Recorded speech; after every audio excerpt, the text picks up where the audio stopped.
नमस्ते बेटिया। मैं साहब doctor Balraj Singh, department of Dravya Guna, faculty of ayurvedic sciences, Jyoti Vidyapeeth, women's university Jaipur. आज बच्चों काफ़ी इम्पोर्टेंट प्लांट हम देखने वाले हैं, आमल की। ठीक है, आंवला या आमल की आयुर्वेद में एक वेल नोन प्लांट है ये आंवला। ठीक है, और लेमैन भी इजीली इसको जानते हैं, आइडेंटिफाई करते हैं। ठीक है, तो इसके गुणों के बारे में हमने शास्त्रोक्त गुण है क्लास में हमने देखे हैं। आज कुछ मॉडर्न टर्मिनोलॉजी है या मॉडर्न के अंदर हम इसका कुछ मॉडर्न वाला पार्ट देखते हैं। ठीक है, तो आमल की के अंदर जो बॉटनिकल नेम है वो है एम्ब्लिका ऑफिसिनेलिस एंड फैमिलीज यूफोरबिएसी। ठीक है, तो ये दोनों तो आप एग्जाम पॉइंट ऑफ व्यू से याद रखेंगे। आप शायद अब तक याद भी कर चुके हैं इसको, एम्ब्लिका ऑफिसिनेलिस एंड फैमिलीज यूफोरबिएसी। ठीक है, तो ये याद कर लें जिन्होंने नहीं किया है। इसके बाद हम क्लासिफिकेशन देखें तो चरक ने इसको वयस्थापन महाकषाय में स्थान दिया। ठीक है, वय स्थापन क्यों, बहुत अच्छा रसायन है। ठीक है, इसलिए इसे वय स्थापन के अंदर स्थान दिया है महर्षि चरक ने।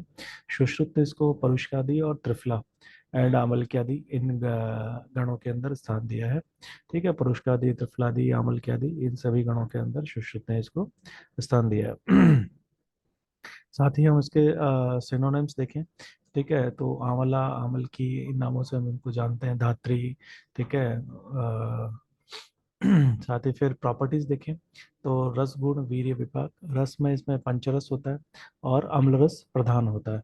ठीक है, तो ये पंचरस युक्त है फ्रूट इसका, और अम्ल रस इसके अंदर प्रधान होता है। गुण देखें तो उसका गुरु, रुक्ष और शीत। ठीक है, गुण के अंदर गुरु होता है ये, रुक्ष होता है और शीत होता है। ठीक है, हमने जब हरितकी को देखा था तो हरितकी और इसके अंदर काफी कुछ समानता होती है। ठीक है, तो गुणों के अंदर तो उसका जो रस है वो कषाय रस प्रधान थी और ये अम्ल रस प्रधान है। साथ में इन्हीं के अंदर देखा था कि हमने हरित की उष्ण होती है और ये जो है अपना आंवला ये शीतवीर्य होता है। गुणों में गुरु रुक्ष है और विपाक इसका मधुर है, बाकी सब सेम होता है। ठीक है, एक्शन में ये त्रिदोष होता है। मेडिसिनल यूज देखें तो खालित्य के अंदर लीवर डिसऑर्डर्स में एंड रक्त पित्तग्न। ठीक है, खालित्य में लीवर डिसऑर्डर्स के अंदर और रक्त पित्त शामक होता है। ठीक है, तो और इसका अपन कौन सा पार्ट यूज करते हैं, फ्रूट यूज करते हैं इसको। ठीक है, इसका फ्रूट वाला पार्ट यूज करते हैं। आंवला आप सभी लोगों ने खाया है। ठीक है, केमिकल कॉन्स्टिट्यूएंट देखें तो मेजर अल्कलॉइड्स के अंदर विटामिन सी होता है। ठीक है, तो विटामिन सी काफी अच्छी मात्रा के अंदर होता है आंवले के अंदर। And gallic acid and ellagic acid and emblicanin, A and B. ठीक है, माइनर अल्कलॉइड्स के अंदर फाइलेंथीन, पेक्टिन एंड फाइलेंथिडीन। ठीक है, ये these are chemical constituent in Emblica officinalis. ठीक है, वापस देख लें एक बार। मेजर एल्कलॉइड्स के अंदर vitamin C, gallic acid, ellagic acid, emblicanin, A and B. And minor alkaloids में फाइलेंथीन, पैक्टिन एंड फाइलेंथिटिडीन। ठीक है, ये सब केमिकल कॉन्स्टिट्यूएंट्स के अंदर पाए जाते हैं। फार्मेकोलॉजी देखें इसके अंदर तो सबसे पहले एंटी ट्यूमर एक्टिविटी देखें तो anti tumour activity of Emblica officinalis is mediated primarily through the ability of the drug to augment natural cell mediated cytotoxicity। ठीक है, नेचुरल सेल्स मेडिएटेड साइटोटॉक्सिसिटी होती है, उसको इंक्रीज कर देती है ये इसके एंटी ट्यूमर एक्टिविटी एम्बिलिका ऑफिसिनालिस। ठीक है, तो इसके अंदर एंटी ट्यूमर एक्टिविटी पाई जाती है। ये रिसर्च 1994 में हुई थी। दूसरी रिसर्च है study of anti mutagenic effect of Emblica officinalis in somatic cells. ठीक है, ये रिसर्च हुई थी 2000 के अंदर। ऐसे ही एक research anti carcinogenic activity of Emblica officinalis. ठीक है, ये भी हो रखी है। और effect of rasayana Emblica officinalis in the inhibition of lung metastasis induced by B16F10। ठीक है, मेलानोमा सेल। ये स्टडी हुई थी 1997 के अंदर। और एज ए रेडियो प्रोटेक्टिव, ठीक है, ठीक है, तो सपोर्टिव थेरेपी के रूप में जैसे अपने कीमो प्रिवेंटिव होता है वैसे ही रेडियो प्रोटेक्टिव भी होता है। दोनों चीज़ें चलती है, रेडियोथेरेपी भी चलती है और कीमोथेरेपी चलती है। कीमोथेरेपी के प्रिवेंटिव के रूप में अपन ने स्टडी देखी थी, वो थी हरितकी के अंदर। और रेडियोथेरेपी के अंदर रेडियोथेरेपी के अंदर जो प्रोटेक्टिव एक्टिविटी है वो आंवला के अंदर देखी जा रही है। ठीक है, an aqueous extract of the fruit has been reported to provide protection against radiation induced chromosomal damage in both pre and post radiation. ठीक है, ये glossary of Indian medicine plants है, इसके अंदर मेंशन किया है। दूसरी जो radio protective effect of America officinalis against radiation induce lesion in liver of Swiss albino mice. ठीक है, ये चूहों के अंदर स्टडी हुई थी 2004 के अंदर। रेडियो प्रोटेक्टिव इफेक्ट देखा गया था अमेरिका ऑफिसिनलिस का। ठीक है, लीवर के अंदर। एक फिर एक दूसरी स्टडी है dose dependent dependent variation in leukocyte count of mice following gamma radiation and its modulation by Emblica officinalis. ठीक है, ये 2004 के अंदर स्टडी हुई है। एंड इसके बाद radio modulatory role of Emblica officinalis in intestinal injury induced by irradiation in mice. ठीक है, ये 2004 के अंदर हुई थी। और फिर है एज ए साइटोप्रोटेक्टिव। साइटोप्रोटेक्टिव ये स्टडी साइटोप्रोटेक्ट एक्टिविटी ऑफ अमल की, ये 2003 के अंदर हुई है। एस्टेब्लिश ओवर साइटोप्रोटेक्टिव एक्टिविटी 99 के अंदर। As a chemo protective activity भी इसके अंदर देखी गई है। तो जो रिसर्च हुई है वो है dietary chemoprevention of clastogenic effect of 3,4 benzopyrene of Emblica officinalis. ठीक है, ये 1997 के अंदर हुई थी। कुछ स्टडीज दूसरी भी हुई हैं, उसके अंदर है antioxidant activity of active tannoid principle of Emblica officinalis. ये भट्टाचार्य और उनके दूसरे साथियों ने मिलकर करी थी। इसके साथ ही the effect of crude of Emblica officinalis on total protein and its fraction was studied in rabbit and drug had no significant effect on the level of serum protein fractions but it raise the total protein level and increase the body weight. The studies indicated the increase in the body weight was due to positive nitrogen balance. The drug was found to only have only anabolic effect with affording resistance, ठीक है, against disease. ये study 1968 में हुई थी। इसके साथ ही the fruit of Emblica officinalis having antioxidant and anti emetic properties, ये 1992 में हुई है स्टडी। थेरापेटिक एफिकेसी ऑफ आमल की in case of dyspepsia indicates the efficacy of Amblica officinalis in relieving the dyspeptic symptoms as well as in promoting healing of ulcers। ठीक है, ये जो रिसर्च है ये 1982 में है। ठीक है, तो ये सारी रिसर्चेज हैं जो आंवला के ऊपर हो चुकी हैं। तो ये काफ़ी इम्पोर्टेंट प्लांट है और बहुत ही अच्छा प्लांट है अपनी सोसाइटी के लिए, जिसका आप मेडिसिनल पर्पज से आप इसका यूज़ अपने पेशेंट्स के ऊपर कर सकते हैं। ठीक है, और ये दोनों आहार और औषध दोनों के रूप में सॉरी, ठीक है, इसका आप प्रयोग कर सकते हैं। फिर एक काफ़ी इम्पोर्टेंट प्लांट और है जो रासना नाम से हम लोग जानते हैं। महर्षि अग्नि ने भी बात हर द्रव्यों के अंदर से श्रेष्ठ बताया है अग्र प्रकरण के अंदर, सूत्र स्थान के अंदर। ठीक है, तो इस प्लांट का हमारे हर्बल गार्डन में काफ़ी मात्रा में लगा हुआ था ये प्लांट। ठीक है, तो इसको अपने लोगों ने देखा भी है। इसका आज थ्योरेटिकल पार्ट हम देख लेते हैं। तो बॉटनिकल नेम है इसका प्लूचिया लेंसियोलेटा। ठीक है, प्लूचिया लेंसियोलेटा, फैमिली इसकी कंपोजिटी। ठीक है, ये दोनों आपको ध्यान में रखना है। प्लूचिया लेंसियोलेटा इसका नाम रहेगा और फैमिली इसकी कंपोजिटी रासना। क्लासिफिकेशन देखें चरक के अंदर तो इसको अनुवासनोपग और वयस्थापन के अंदर रखा है। अनुवासनोपग मतलब जो अनुवासन बस्ती के जो द्रव्य हैं उनके सपोर्टिक या सहायक द्रव्य के रूप में इसका काम भी लिया जाता है रासना के यहाँ। ठीक है, तो अनुवासनोपग महाकषाय है, ठीक है, उसके अंदर इसको रखा है। और वयस्थापन महाकषाय है, उसके अंतर्गत इसको रखा है। सुश्रुत ने इसको अर्कादि गण एंड श्लेष में चंचमन गण के अंदर इसको रखा है। सुश्रुत ने कहा रखा है इसको अर्कादि गण के अंदर और श्लेष्म संचमन गण के अंदर। सिनोनिम्स देखें इसका, एक तो युक्ता, सुरभि, सुगंधा, एलापर्णी। ठीक है, जो ये एलापर्णी वाला सिनोनिम्स है ये काफी बार पूछा गया है। एलापर्णी का मतलब हुआ कि जो एला होती है, जो इलायची होती है, उसके जो पर्ण होते हैं, जो उसके लीव्स होती हैं, उसके समान ही इसकी लीव्स होती हैं। ठीक है, तो इसलिए इसे एलापर्णी कहा जाता है। तो युक्ता, सुरभि, सुगंधा, एलापर्णी, ये सिनोनिम्स आपको ध्यान में रखने हैं।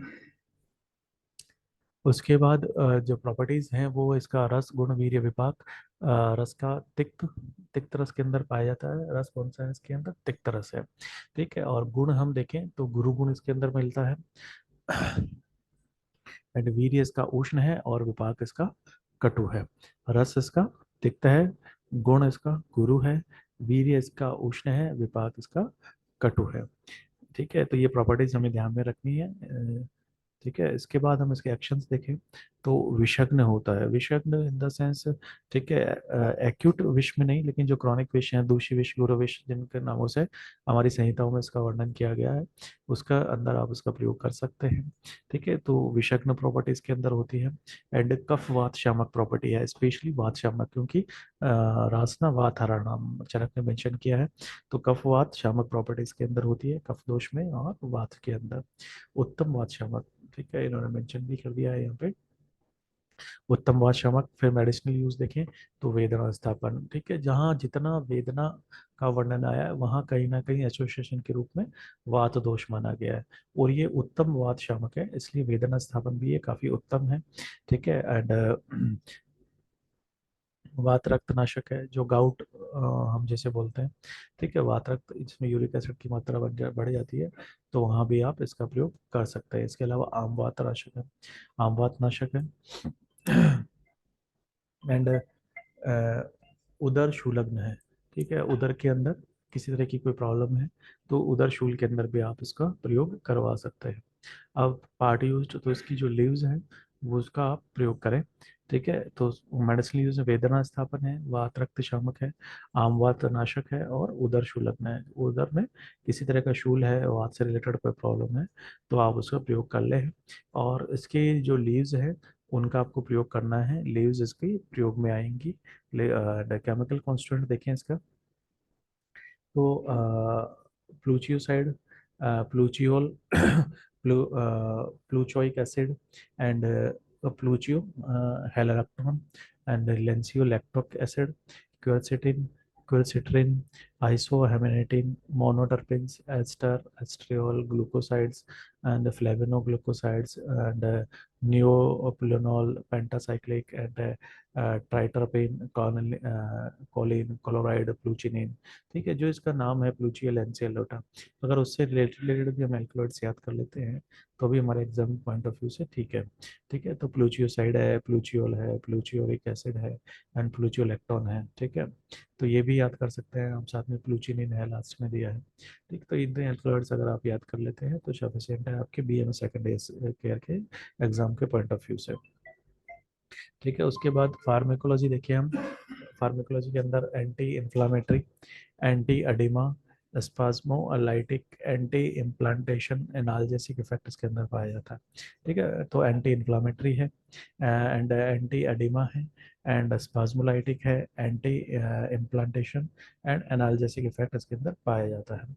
अब हम इसमें रिलेटेड रिसर्चेस देख लें तो अभी तक रासना के ऊपर जो रिसर्चेज हुई है ये 2000 के अंदर हुई रिसर्च है। Actino receptive and sedative effect of rasna. ठीक है, ये sedative effect of rasna researches हुई हैं। तो ये एक ही रिसर्च इस पे इम्पोर्टेंट थी। तो आज हमने दो प्लांट देखे हैं। फर्स्ट इज आंवला या आंवल की। ठीक है, तो ये भी काफ़ी इंपॉर्टेंट है, रासना भी आपके एग्जाम पॉइंट ऑफ व्यू से काफ़ी इंपॉर्टेंट है। तो आज दो टॉपिक कवर किया है, इनका एक बार थोड़ा सा जल्दी से रिवाइज कर लेते हैं। बॉटनिकल नेम आमिल्की का, एम्बलिका ऑफिसिनलिस, फैमिली फोरबिएसी, एंड चरक ने इसको वायस्थापन में रखा है। सुश्रुत ने इसको परुषकादि या त्रिफला के अंदर रखा है। ठीक है, रस गुण वीर्य विभाग देखें हम इसका, तो रस इसका पंचरस रहेगा, गुरु और रुक्ष शीत इसके अंदर गुण रहेंगे। वीर्य इसका शीत रहेगा, और विपाक इसका मधुर रहेगा। एक्शन में त्रिदोषर है। मेडिसिनल यूजेस में खालित्य, लिवर डिसऑर्डर एंड रक्त पित्तक है। Part uses fruits, chemical constituents, major alkaloids, vitamin C, gallic acid, ellagic acid, ये है माइनर अल्कलॉइड्स, फाइलेंथीन, पैक्टेन, फाइलेंथिडेन। ठीक है, फार्माकोलॉजी, एंटी ट्यूमर इफेक्ट्स में देखें तो एंटी ट्यूमर एक्टिविटी, एम्बलिका ऑफिसिनलिस, ये सारी हैं एंटी ट्यूमर एक्टिविटीज़ के अंदर पाई जाती है। इस पर काफ़ी रिसर्चेज हुई हैं। रेडियो प्रोटेक्टिव एक्टिविटी पाई जाती हैं, इसके ऊपर भी काफ़ी सारी रिसर्चेज हैं। साइटो प्रोटेक्टिव है, एंड कीमो प्रिवेंटिव है, और बहुत सारी अदर एक्टिविटीज़ पे भी रिसर्चेज इसके ऊपर हुई हैं। साथ ही साथ हमने दूसरा प्लांट देखा रासना। ठीक है, रासना वातावरण चरक ने मेंशन किया अग्रे के अंदर। तो प्लूचिया लेंसियोलेटा और फैमिली है कंपोजिटिव। ठीक है, बॉटनिकल नेम क्या है इसका, प्लूचिया लेंसियोलेटा, फैमिली है कंपोजिटिव। चरक ने अनुवास्नुपग और व्यवस्थापन दो महाकशायों में इसको मेंशन किया है। सुश्रुत ने अर्कादि गण और श्लेष में संचमन गण। अर्कादिगण और श्लेष्म संचरणगण में इसको मेंशन किया है। सुश्रुत ने इसका सॉरी इसका जो सिनोनिम्स हैं, युक्ता, सुरभि, सुगंधा और एलावर्णी। ठीक है, ये भी काफ़ी इंपॉर्टेंट है। प्रॉपर्टीज देखें तो रस गुण के विभाग में रस तिक्त है, गुण गुरु है, वीर्य उष्ण है और विपाक इसका कटु है। ठीक है, हमें ये ध्यान में रखना है। एक्शंस में ये विषम प्रॉपर्टी है इसके अंदर, कफवा चमक है और उत्तम वातनाशक है ये। मेडिसिन में वेदना स्थापन एंड वातनाशक, आम वातनाशक, उदर्द शूलक में ये हैं। इसके अंदर जो लीव्स है वो इसका यूज की जाती हैं। केमिकल कॉन्स्टिट्यूएंट्स में इसको pluchiosides and pluchic acid, pluchiolactone, lacto, lanceolic acid, quercetin, quercitrin and last में प्लूचिनिन, ये कुछ एल्कलॉइड्स हैं जिनको आप याद रख लें। इसके अलावा इसके अंदर anti inflammatory activity, anti oedema, spasmolytic और एंटी इम्प्लांटेशन और एनाल्जेसिस इफेक्ट इसके अंदर पाए जाते हैं। इसके ऊपर जो रिसर्च हुई है, actino receptive and sedative effect of rasna, ये रिसर्चेज हो चुकी हैं 2000 के अंदर। तो ये दोनों प्लांट हमने देखे, काफ़ी इंपॉर्टेंट है आपके एग्जाम पॉइंट ऑफ व्यू से। आप इन्हें अच्छे से पढ़ें, फिर भी कुछ क्वेरी हो तो प्लीज़ आप क्लास में पूछें या फिर कमेंट में मेंशन करें। I will resolve it soon. Thank you बच्चों।